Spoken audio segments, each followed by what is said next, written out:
Grand Valley State, you guys are, I don't want to say a D2 powerhouse, but if you're asking somebody in the Midwest, that's probably one of the first D2s I'm going to think of when I think of best D2 Midwest schools. And now with the transfer portal is what it is. You have kind of said you knew what it was as towards the end of the season, like, okay, I'm going to be out of here. I'm going like D1. Now I just got to pick on where I want to go. How do your coaches respond to that with all of their talent pretty much kind of hitting the exit after their second or third year in the program? Are they receptive to it, or are they just kind of just try to put you guys in the best position to go somewhere, and then that's kind of how they do it now? So I mean, it's gonna be frustrating, like you said, Yeah. you recruit these guys. Like Wooster came to my school, came to a bunch of camps, and he personally recruited me. So it's like, Yeah, he yeah. just watched me develop. So you go from that, and then you see the person that you recruited grow, and then they leave. So I mean, it's bittersweet, but like for me, what was really important is like I didn't burn any of those bridges at all. Like That's good. That's I very good. wasn't I wasn't like an a-hole about it at all. I just told them like because one of the things that we always said at Grand Valley was like five for the next 50. Like the things that you do in the next 5 years are gonna affect the next 50 of your life. It's good. So I didn't burn any bridges. I just told them like it's basically five for the next 50. Like I'm just trying to put myself and my family in a position that could like just help, just help the rest of my life and That's a generation. that's a really good way to live and to think by. You don't get a lot of younger kids to think that and to think of, what their reputation and what their personal lives look like in hindsight. But I mean, Mhm. that's very true. Once the season ends, it's either you're still locked in or you kind of just go your separate way. And I think a lot of guys that go their separate way with the portal, they think, oh, I'm kind of just on my own with this, or oh, I don't need any other help.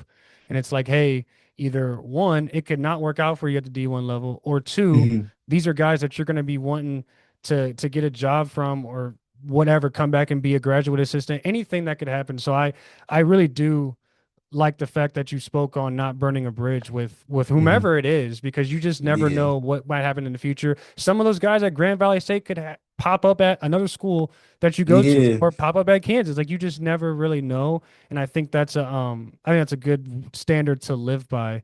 Mhm. So let's jump to the transfer portal, because November 19th, you went into the portal. November Mhm. 29th, you commit to Wisconsin. Can you kind of tell me what went into the recruitment of Wisconsin? Did you take a visit, and how Yeah. was that? Okay, so as far as it, so I hit the portal and like my Twitter, I'm not gonna lie, I'm a homebody, but like my phone's not like buzzing like that. My phone's Right, pretty right, right. dry. Hmm. So it's like when I hit the portal, that was like the craziest, like that, just that I guess 10-day span just ever. Yeah. Cause like I have to constantly just be by my phone. I kind of felt like I was on call, like I'm a nurse on call, basically. Hmm. It was just wild because it's like you go from really like, okay, you'll probably get maybe like 10 calls a day, like just periodically, like your parents, grandparents, friends. But now it's just like you got this coach calling you, this coach calling you. Honestly, it'll be times where I'd be on the phone with one coach, and then my agent will be on the phone with another Oh, coach. And it's like it just was crazy. yeah. So, but it was a blessing though. It was hectic, but like it was a blessing. Yeah. So, It's cool. Go ahead. on my fault. What were you No, gonna no, say? no. Go ahead. No, go ahead. Go ahead. Oh. So with that, so I had took two visits, and my two visits were to Wisconsin and Kansas. So the first visit to Wisconsin, so Camp Randall, that was a great experience. Like Yeah. obviously you go from any D2 to like any visit, like that first visit is gonna be crazy, but like Mhm. I just that was a nice visit. Like the people were great, food was good, and I really just enjoyed a lot of the Wisconsin culture. Right. So, with that being my first visit, that was a cool weekend. And that was a weekend they had played Illinois and they beat them. Defense was going crazy. That Nice. like Okay. it was Cool. it was a good experience. So after that, you had a lot of like I was thinking about it because it's like, I enjoyed it. Because my thing was with all the well, it was two visits, but I just wanted to get as many visits as I could before that deadline. Because like Yeah.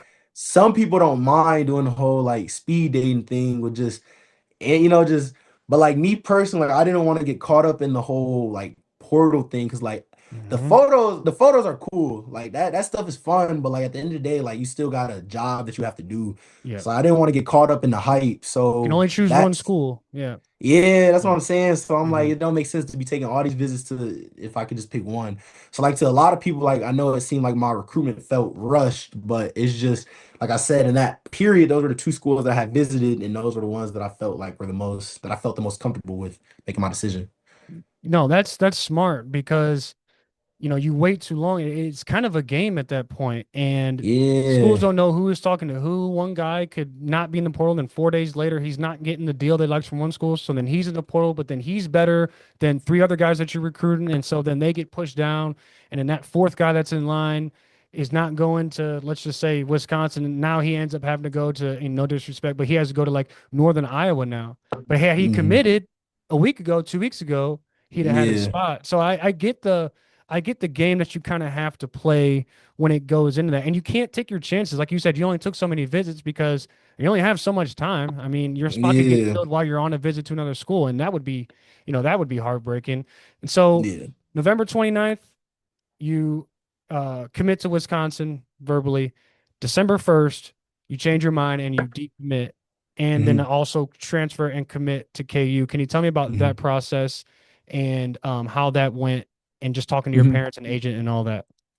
So honestly, first thing first, that I want to say I really like this is just me being real. Wish I would have just asked the coach for more time. Like that would have just made that would have just made it easier on Yeah, everybody's part. So that's fair. self-awareness and maturity now. So, Hmm. but or not even them giving me more time. I just wish I would have just advocated it for myself because I had told them that like my goal, like I said, I wanted to commit by a certain time because, and two, I was on break. So like my winter break was like about 5 weeks. So we got out of school December 9th. So I'm like, I want to really just enjoy this time with my family because I'm like, I know once I commit, like the real work starts. It's over. Yeah. So I wanted to just, like I said, get everything situated. And I told them I'd have it done by a certain time. But the reality of it was, I just wish that when they asked me, I just need some more time. That's Did all, they now? Did they? I'm gonna say they forced you to make a decision, but was it like, okay, we need you to commit by like the end of this visit, or what? How did that go? No, it was just more so like I told them that like I wanted to have it done by a certain time. So, just Hmm. me standing on 10. The Hmm. time came around, but like I said, if I would have just asked, like, okay, or not even asked, if I would have just told them I just need some more time to really think things over, it just would have Hmm. cleared a lot. Because like at the time, like that would have saved a lot because I was shocked. Genuinely, when I flipped, I didn't think that was gonna be like the craziest. I thought that was common, but I was Right. mistaken because like Wisconsin, they would, the Wisconsin fans was not jacking that at all. Well, no, So and I think that's yeah, the craziest thing is that when you get to a school like the Wisconsins and Nebraskas and big schools like that, where there's like chat forums and stuff where people really like yeah, comment and type all day and make posts. And so when you commit, it's like, all right, people are making flyers, they're reading the notes about you, they're doing their podcast, they're doing whatever. And yeah. then you decommit and yeah, it turns into like, okay, these are what fans are really about. Yeah, so I mean, like I said, just that's just my apology to like Batter Nation and everybody. Like, I just wish I would have just. I know more now. You know how it is. You Right, know yeah, better you to know do more better. now. So, Yeah, that advice that you'll be able to give somebody later on, or that comes from GVSU, then they'll know, unless you'll be able to tell them. So you commit to KU. Can mhm. you tell me the just kind of the relieving feeling it was when you actually signed and then getting on campus? We'll talk more about that. Okay, yeah. So when I came to Kansas, so I had left. So I think I got to Wisconsin that Friday, and I had left that Monday or something like that. But Hmm. like literally, as soon as I got back, the next day I went to Kansas. So with that, my mind coming into it, I'm like, okay, I was kind of already set on the Badgers because I'm like, if you're open minded, then every time you go to a new visit, it's gonna be harder to choose. Like the more visits you take, it's gonna be harder to choose. But man, I tried to have that mentality, but I got here, I couldn't even do it, man. Everybody Yeah. here welcomed me with open arms. The facilities were nice. Everybody was like cool people. The food was good. Hmm. The stadium, everything. And Yeah. when you're in the portal, obviously, like in your mind, that's something that you're like on high alert for, is because like obviously every school you go to is gonna try to make it the best thing for Right. you because Yeah. they want you there for a reason. Hmm. But one thing that I like really just appreciate and like just grateful for to even this day, everything that they told me it would be like when I went on my visit is exactly how it's been. Like everything, That's and I'm good so grateful for that. And I've had a blast. Like no doubt, it's been a grind. Like and for that's sure. what I'm excited for. Kansas, we put in so much work, and I'm just because it's a narrative, obviously, with the way our team went last Yeah, year, it's all right. Yeah, but it's fine though, just with like the hard work and the guys that we have. Like I'm really excited for this year for us. absolutely. But like it's been a grind, but like it's been fun. Just Hmm. Coach Sleeve with his workouts, Coach Livepold the way he's running things, even Coach P the way he has our D tackle room, Coach McDonald with the defense. Like it's just That's gonna be a fun year.